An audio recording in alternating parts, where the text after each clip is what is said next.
Hello friends, good morning everybody. Welcome back to online शिक्षण। दोस्तों, ये हमारी बाल विकास की कक्षा है और आज हम पढ़ने वाले हैं बुद्धि लब्धि यानी बुद्धि मापन, उसका सूत्र, बुद्धि के सिद्धांत और कुछ इस चैप्टर से पूछे गए प्रीवियस ईयर क्वेश्चंस। तो दोस्तों, आज की क्लास बहुत इंपॉर्टेंट होने वाली है। इससे पहले वीडियो में हमने जाना था बुद्धि क्या होती है, उसके कितने प्रकार होते हैं और उसकी विशेषताओं के बारे में। तो चलिए दोस्तों, करते हैं बहुत अच्छे शुरुआत और लास्ट में अपना टेस्ट लगाना बिल्कुल मत भूलिएगा। 12 से 13 क्वेश्चन है आपके, आपको उनका आंसर कमेंट बॉक्स में देना होगा। ठीक है, चलिए दोस्तों, सबसे पहले क्वेश्चन कंप्लीट करते हैं कि आपके एग्जाम में बड़ा बनता है क्वेश्चन कि क्या है कि पहला बुद्धि परीक्षण कब हुआ था और किसने किया था। ठीक है दोस्तों, तो ये सबसे पहले हम जानेंगे कि बुद्धि परीक्षण किसने और कब सबसे पहली बार किया था, उसके बाद जानेंगे क्या होता है बुद्धि परीक्षण। ठीक है, तो दोस्तों 1905 ईस्वी में एल्फ्रेड बीने ने साइमन की मदद से फ्रांस में सबसे पहला बुद्धि परीक्षण किया था। ठीक है, क्या हुआ कि 1905 में एल्फ्रेड बीने ने साइमन के साथ मिलकर के फ्रांस में सबसे पहला बुद्धि परीक्षण किया। याद रहेगा आपको। ठीक है दोस्तों, क्या कहा कि 1905 ईस्वी में पहला बुद्धि परीक्षण हुआ जो कि एल्फ्रेड बीने ने साइमन की मदद से फ्रांस में किया था। क्लियर। चलिए अब जानते हैं बुद्धि लब्धि होता क्या है। इसे दोस्तों इंग्लिश में IQ बोलते हैं। ठीक है, आगे देखते हैं। बुद्धि परीक्षण का आधार मानसिक एवं शारीरिक आयु होता है। क्या होता है? मानसिक एवं शारीरिक आयु इसका आधार होता है। किसका? बुद्धि लब्धि का। और बुद्धि का मापन करने के लिए बुद्धि परीक्षण का निर्माण किया गया है। ठीक है, अगर किसी की बुद्धि को मापना है तो उसके लिए बुद्धि परीक्षण करना होगा, यानी IQ टेस्ट करना होगा। तो चलिए जानते हैं किस तरीके से किया जाता है बुद्धि का परीक्षण। ठीक है, सो दोस्तों, आप में से किस किस को बुद्धि लब्धि का फॉर्मूला यानी सूत्र पता है? ये होता है मानसिक आयु बटे वास्तविक आयु गुना 100। ठीक है, तो हमने बात की मानसिक आयु की। पहले इसके बारे में जान लेते हैं कि मानसिक आयु का विचार आरंभ करने का जो श्रेय है वो जाता है बीने को। ठीक है, जो हमारे फॉर्मूले में यूज होगी मानसिक आयु बुद्धि लब्धि निकालने के सूत्र में, तो मानसिक आयु को का जो विचार था आरंभ करने का वो सबसे पहले आया बीने के माइंड में। ठीक है, इन्होंने दिया ये विचार। फिर अगर बात करें बुद्धि के मापन की तो 1916 में LM टर्मन ने स्टैनफोर्ड बीने साइमन बुद्धि परीक्षण बनाया। ठीक है, किसने? बीने ने साइमन बुद्धि परीक्षण बनाया जिसमें बुद्धि लब्धि की अवधारणा रखी गई। इसके बाद अनेक बुद्धि परीक्षणों का निर्माण हुआ, यानी सबसे पहला परीक्षण तो कब हुआ था? 1905 में। लेकिन उसके बाद जो आपके एग्जाम में क्वेश्चन बनता है वो यहाँ से बनता है, किससे? टर्मन से। 1916 में परीक्षण हुआ था। ठीक है दोस्तों, तो चलिए अब बात कर लेते हैं बुद्धि निकालने के या बुद्धि लब्धि निकालने के सूत्र के बारे में। दोस्तों बहुत ध्यान से समझिएगा, आपके एग्जाम में बहुत क्वेश्चन बनते हैं इस चैप्टर से। तो आपके सामने स्क्रीन पर है बुद्धि लब्धि का सूत्र, जो कि अभी अभी हमने डिस्कस किया था। क्या होता है कि मानसिक आयु बटे वास्तविक आयु या जीवन की आयु गुना 100। ठीक है, ऊपर लिखेंगे मानसिक आयु किसी भी बालक की जिसकी बुद्धि लब्धि हमें निकालनी है, और नीचे लिखेंगे उसकी वास्तविक आयु यानी शारीरिक आयु और मल्टीप्लाई करेंगे 100 के साथ। ठीक है दोस्तों, अब चलिए उदाहरण के थ्रू समझते हैं कि किस तरीके से निकाली जाती है बुद्धि लब्धि। तो आपके सामने एक उदाहरण है कि यदि एक बालक की मानसिक आयु 10 वर्ष है और जीवन या फिर वास्तविक आयु उसकी 8 वर्ष है। ठीक है, मानसिक आयु कितनी है? 10 वर्ष और वास्तविक आयु है 8 वर्ष, तो उसकी बुद्धि लब्धि 125 होगी। कैसे होगी? चलिए निकालते हैं। अभी अभी हमने क्या पढ़ा? सूत्र क्या होता है कि मानसिक आयु बटे वास्तविक आयु गुना 100। ठीक है, हमारे क्वेश्चन में मानसिक आयु कितनी दी गई है? 10 वर्ष, तो 10 वर्ष को हमने ऊपर लिख लिया। ठीक है, फिर उसके बाद बटे क्या थी? वास्तविक आयु जो कि दी हुई है 8 वर्ष, और गुना कर देते हैं 100 से, तो क्या आ जाएगा? 125। ठीक है, ये होगी इसकी बुद्धि लब्धि बालक की। ठीक है दोस्तों, अब परीक्षांकों से प्राप्त अंकों को तालिका के अनुसार मानसिक आयु में परिवर्तित भी किया जा सकता है। अगर हमें मानसिक आयु निकालनी है तो भी हम इसे परिवर्तित कर सकते हैं। आपको क्लियर हुआ किस तरीके से निकाली जाती है? इसका आपके एग्जाम में क्वेश्चन भी बन सकता है कि निकाल कर दिखाओ। बुद्धि लब्धि उसकी मानसिक आयु दे देगा आपको या फिर वास्तविक आयु दे देगा। ठीक है, आपको बुद्धि लब्धि निकालनी होगी और ये बताना होगा कि किस वर्ग की बुद्धि लब्धि का ये बालक है, यानी जीनियस है या फिर एवरेज है, बिलो एवरेज है, ये बताना होता है। तो चलिए सबसे पहले इसी का देखते हैं कि 125 अगर किसी का IQ है तो वो कौन सी कैटेगरी में आने वाला है। ठीक है फ्रेंड्स, आपके सामने जो ये टेबल है वो ये दर्शाती है कि अगर किसी बच्चे की बुद्धि लब्धि इसमें से कोई है तो वो कौन से वर्ग का बच्चा होगा। ठीक है, अभी हमने जो क्वेश्चन किया उसमें उसकी बुद्धि लब्धि कितनी आई थी? 125, तो वो इसके बीच में लाई करती है ना, इसके बीच में। तो अब देखते हैं कि अगर उसकी बुद्धि लब्धि इसके बीच में है तो कौन सा बच्चा होगा, कैसा बच्चा होगा? तो वो होगा प्रखर बुद्धि वाला यानी सुपीरियर। ठीक है, ये भी क्वेश्चन में पूछ लिया जाता है कि अगर किसी की बुद्धि लब्धि माना कि 121 या 130 के बीच में या 130 ही कह देता है कि 130 है तो वो कौन से वर्ग का बच्चा होगा। तो इसलिए हमें ध्यान से पढ़ना होगा, वो होगा सुपीरियर यानी प्रखर बुद्धि वाला। ठीक है, अब चलिए इसको एक एक करके सारे देख लेते हैं एक बार। अगर 71 से कम है किसी की बुद्धि लब्धि तो उसे कहते हैं जड़ बुद्धि यानी इडियट, बिल्कुल बेकार, ठप। ठीक है, अगर 71 से कम है तो उसको बोलेंगे जड़ बुद्धि, इडियट। अगर 71 और 80 के बीच में उसकी बुद्धि लब्धि आती है तो उसको बोलेंगे, उससे थोड़ा सा ऊपर चलिए क्या आ जाता है? जड़ बुद्धि तो बिल्कुल मूर्ख हो जाता है। ठीक है, उससे थोड़ा ऊपर वाले लेवल पे चले तो आ जाता है अल्प बुद्धि, डल, थोड़ा कम बुद्धि वाला। ठीक है, जिसे डल बोलते हैं इंग्लिश में। अब अगर बात करें 81 से 90 के बीच में अगर किसी की बुद्धि लब्धि है तो वो कैसा बालक होगा? वो होगा मंद बुद्धि। ठीक है दोस्तों, कैसा होगा? वो मंद बुद्धि बालक होगा। और अगर उसकी बुद्धि लब्धि आती है 91 और 110 के बीच में तो वो एवरेज बच्चा है, सामान्य बुद्धि वाला। ठीक है, अगर बात करें तो 110 से ज्यादा 120 तक तो वो बच्चा आता है तीव्र बुद्धि यानी अबव एवरेज वाली कैटेगरी में। और अगर 121 से 30 के बीच में आता है तो अभी हमने जाना वो होता है प्रखर बुद्धि वाला यानी सुपीरियर बच्चा। और अगर किसी के 130 से भी ज्यादा हो जाए तो उसे तो फिर जीनियस कहते हैं। ठीक है, ये आपको याद रखना है क्या होता है अगर 130 से ज्यादा हो जाए। अगर 130 दे देता है आपको या फिर 131, 140, 170 कुछ भी दे, वो कैटेगरी में आएगा जीनियस की। ठीक है दोस्तों, तो ये कुछ इंपॉर्टेंट कैटेगरीज में मैंने आपके सामने टेबल में दर्शाई है। आपके एग्जाम में यहाँ से क्वेश्चन काफी बनते हैं, इसलिए फटाफट से एक बार और रिवाइज करते हैं। ठीक है, हमने शुरुआत की है 71 से। ठीक है दोस्तों, 71 से जो कम होंगे, भले ही वो कितना भी बोले, 71 से कम 50 बोल दे, 25 बोल दे, जो भी बोले, तो 71 से कम जो होगा वो आएगा जड़ बुद्धि में। क्लियर है इतना? ठीक है, अब उससे 10 बढ़ा दो, 10-10 का डिफरेंस है सबके बीच में। अब इससे 10 बढ़ा दो, उससे 10 ज्यादा होगा तो आ जाएगा अल्प बुद्धि में। ठीक है, उससे 10 और ज्यादा बढ़ जाएगी उसकी बुद्धि लब्धि तो आ जाएगा मंद बुद्धि में। फिर उसके बाद आएगा 10 बढ़ते ही सामान्य बुद्धि में। फिर 111 से 120 के बीच में आएगा तीव्र बुद्धि, 121 से 130 के बीच में प्रखर बुद्धि यानी सुपीरियर, और 130 से अधिक होते ही तो फिर वो जीनियस हो जाता है। ठीक है दोस्तों, क्लियर है? आप स्क्रीनशॉट ले सकते हैं, एक बार और आप पढ़ लीजिएगा इसको। ठीक है, और यहाँ से क्वेश्चन डेफिनेटली आपके एग्जाम में बनता है। और आपकी जो मैं क्लास ले रही हूँ इससे बाहर आपके एग्जाम में इस चैप्टर से बिल्कुल कोई क्वेश्चन नहीं जाएगा, क्योंकि हमने बहुत डिटेल में सब कुछ पढ़ा हुआ है। ठीक है दोस्तों, आगे चलिए जैसे हमने सबसे पहले जान लिया था कि हम क्या क्या पढ़ेंगे आज के वीडियो में, बुद्धि लब्धि का सूत्र और उसके बाद बुद्धि के सिद्धांत। तो हम कुछ महत्वपूर्ण सिद्धांत आज की वीडियो में डिस्कस करने वाले हैं जो कि आपके सिलेबस में है और काफी बार पूछे जाते हैं यहाँ से आपके क्वेश्चन। ठीक है, बहुत इजी है, परेशान होने की बिल्कुल जरूरत नहीं है। तो आज के समय में बुद्धि के अनेक सिद्धांत प्रचलित है। वैसे तो बुद्धि के इस समय प्रचलित सिद्धांतों में से कुछ प्रमुख सिद्धांत है जो कि आपके सामने आपकी स्क्रीन पर दिखाए गए हैं। ठीक है, एक बार नाम देख लेते हैं कौन कौन से है।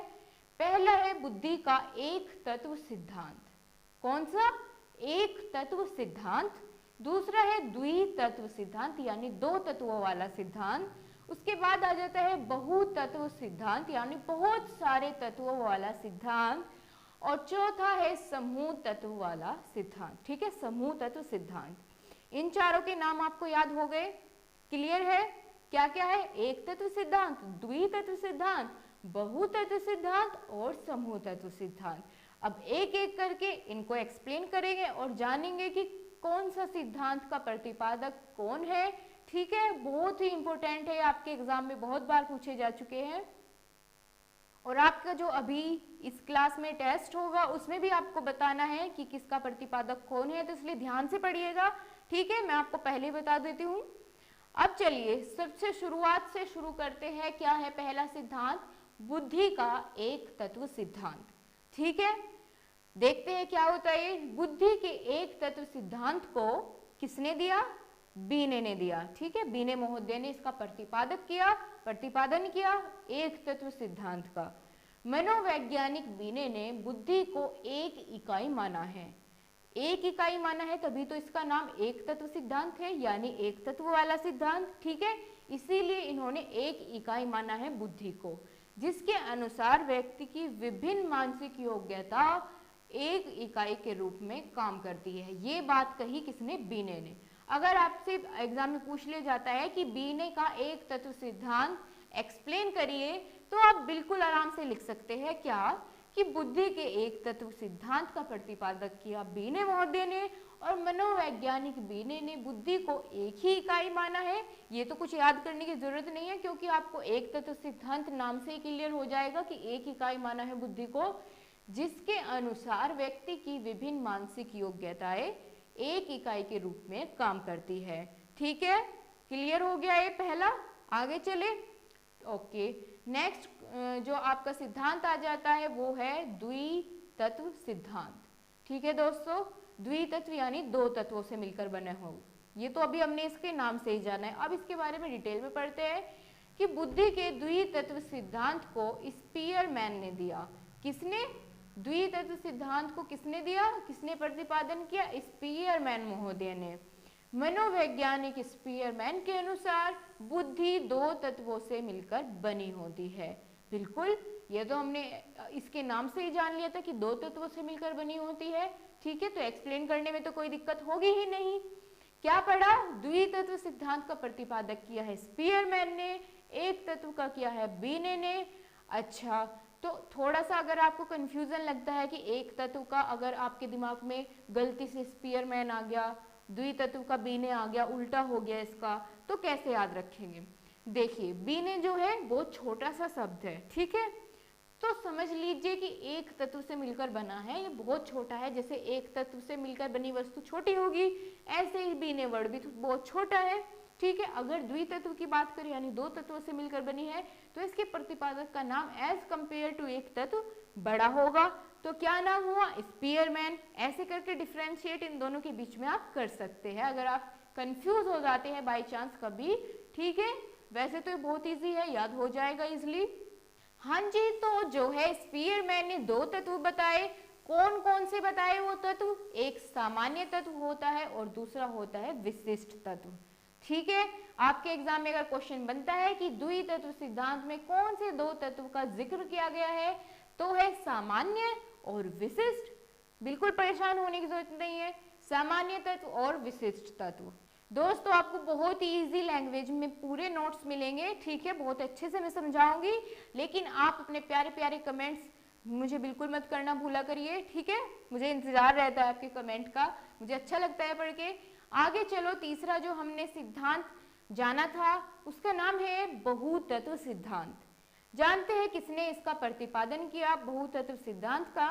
तो बुद्धि का बहुतत्व सिद्धांत का प्रतिपादन किया है मिस्टर थॉर्नडाइक ने। ठीक है, किसने किया था? थॉर्नडाइक ने। बहुतत्व का सिद्धांत का जो प्रतिपादन है वो किया है थॉर्नडाइक ने।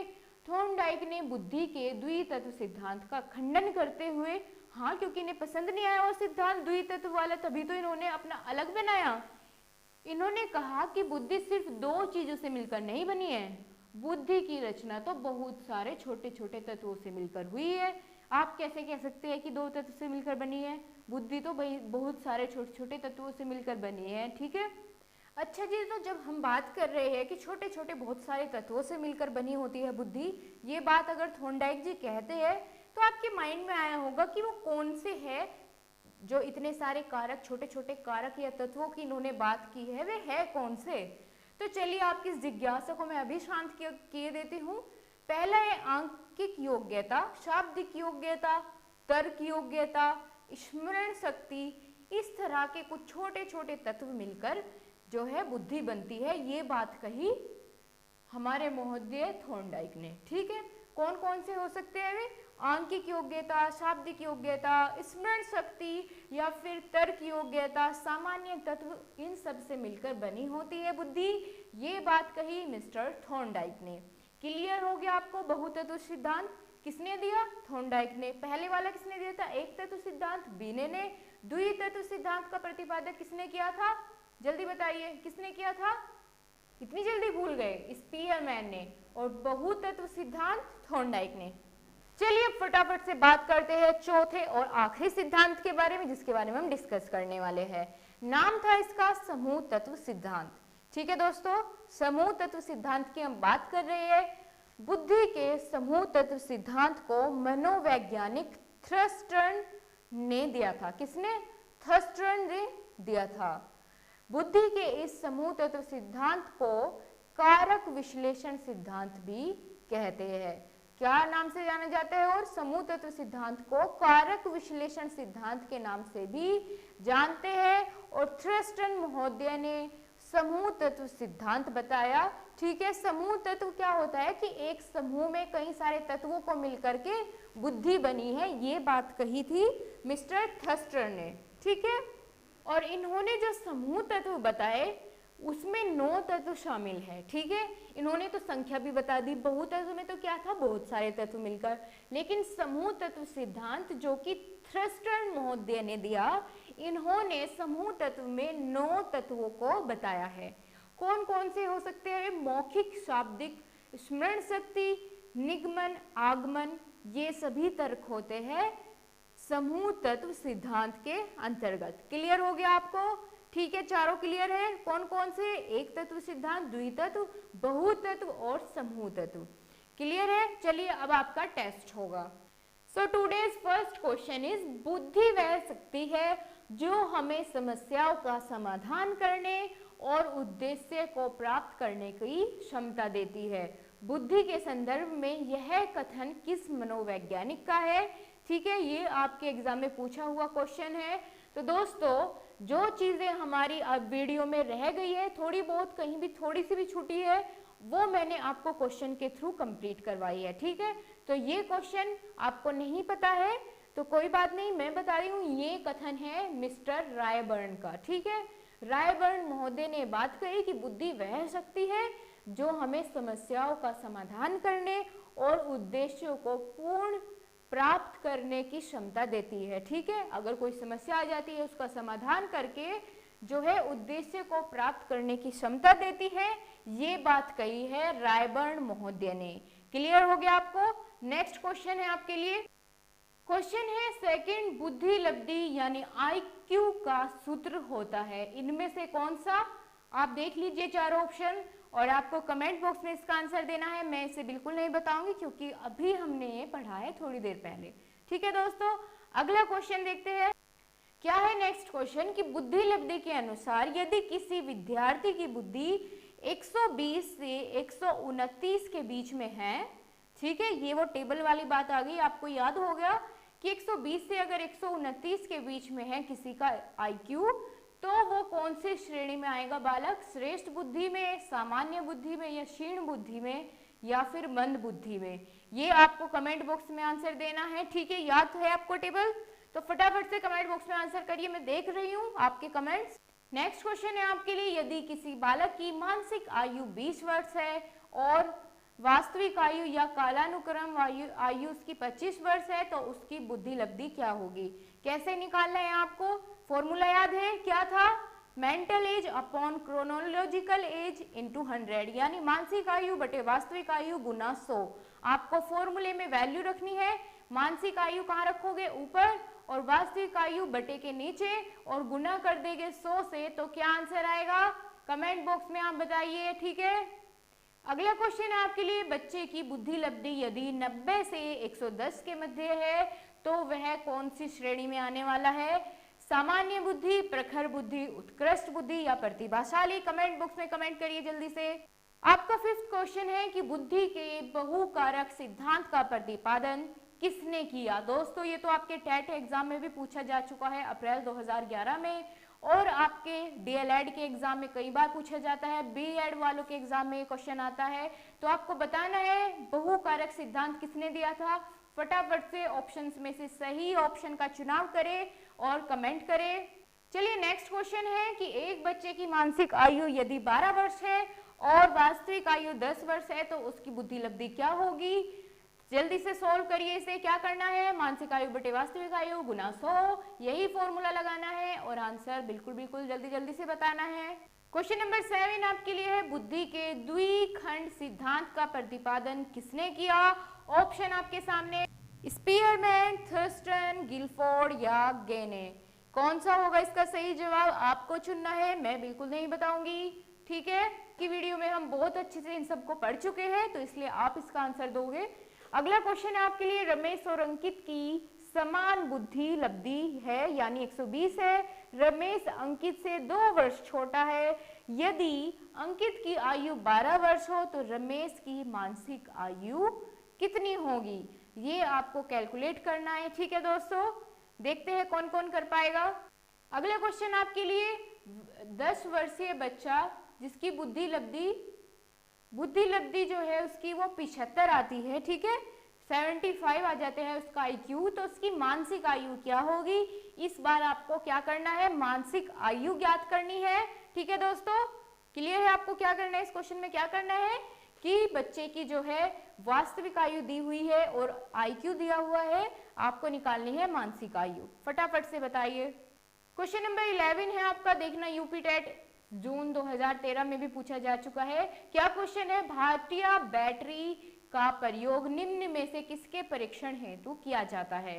दोस्तों ये चीज हमने वीडियो में डिस्कस नहीं की है, इसलिए मैंने इसका आपके लिए क्वेश्चन रखा है क्योंकि कुछ भी छूटना नहीं चाहिए। तो दोस्तों बुद्धि के परीक्षण के लिए प्रयोग की गई थी भाटिया बैटरी। क्लियर हो गया आपको? नहीं भूलेंगे, भाटिया बैटरी का प्रयोग निम्न में से किसके परीक्षण हेतु किया जाता है? तो बुद्धि के परीक्षण के लिए किया जाता है, ठीक है। आगे चलते हैं। ये क्वेश्चन तो बहुत मजेदार होने वाला है क्योंकि इस क्वेश्चन में आपका लगभग वीडियो के कई सारी चीजें एक ही साथ कवर हो जाती है। ये आपको मैच करना है सही जवाब के साथ, ठीक है। एक तत्व सिद्धांत किसने दिया और आपके सामने जो 4 ऑप्शन है इनमें से आपको सही का चुनाव करना है, किसने दिया इनमें से, ठीक है। आपको मैच करना है कि एक तत्व सिद्धांत किसने दिया, द्वितत्व किसने दिया, ये ऐसे मैच करना है आपको। फटाफट से कमेंट बॉक्स में इसका आंसर देना है। ये आपके सामने ऑप्शन है, इनमें से आपको जो भी सही आपको लगे वो आपको कमेंट बॉक्स में बताना है, ठीक है। अगला क्वेश्चन देखें। सो फ्रेंड्स आपका आज का लास्ट क्वेश्चन है, क्या है कि 140 से अधिक बुद्धि लब्धि वाले बच्चे को किस श्रेणी में रखा जाएगा? ठीक है दोस्तों, आपकी बहुत अच्छे से तैयारी हो जानी चाहिए इन क्वेश्चंस को लगाने के बाद में। तो कौन सी श्रेणी में रखा जाएगा? मूर्ख, मंदबुद्धि, सामान्य बुद्धि या प्रतिभाशाली, ये आपको बताना है दोस्तों। इस तरह के क्वेश्चन आपके एग्जाम में बहुत पूछे जाते हैं और अभी से अच्छे से पढ़ के चलेंगे तो आपकी साथ साथ TET, UP TET, C TET जो आपको देना है उसकी तैयारी आपकी साथ साथ होती रहेगी, ठीक है दोस्तों। मैं यहीं पे आपसे विदा लेती हूँ। अगर आपको वीडियो अच्छी लगी है तो अपने दोस्तों के साथ शेयर करिए और लाइक करिए। चैनल पर नए हैं तो सब्सक्राइब कर बेल आइकन को प्रेस करना बिल्कुल मत भूलिएगा। आपकी तैयारी बेस्ट करवाने की जिम्मेदारी मेरी है। आशा करती हूँ आपको बहुत अच्छे से सब कुछ समझ आया होगा। दोस्तों अगर कोई भी पॉइंट आपको नहीं समझ आया है तो कमेंट बॉक्स में जरूर लिख भेजिए और अगर आपके कोई भी सुझाव है तो हमारे साथ जरूर शेयर करिएगा। और हमारे टेलीग्राम का ग्रुप नीचे डिस्क्रिप्शन में मिलेगा, आप उसको ज्वाइन कर लेना। और फिर अगर आपकी कोई क्वेरी रहती है मैं आपको अगली वीडियो में उसे जरूर एक्सप्लेन करूंगी। थैंक यू, अपना ध्यान रखिए, खुश रहिए।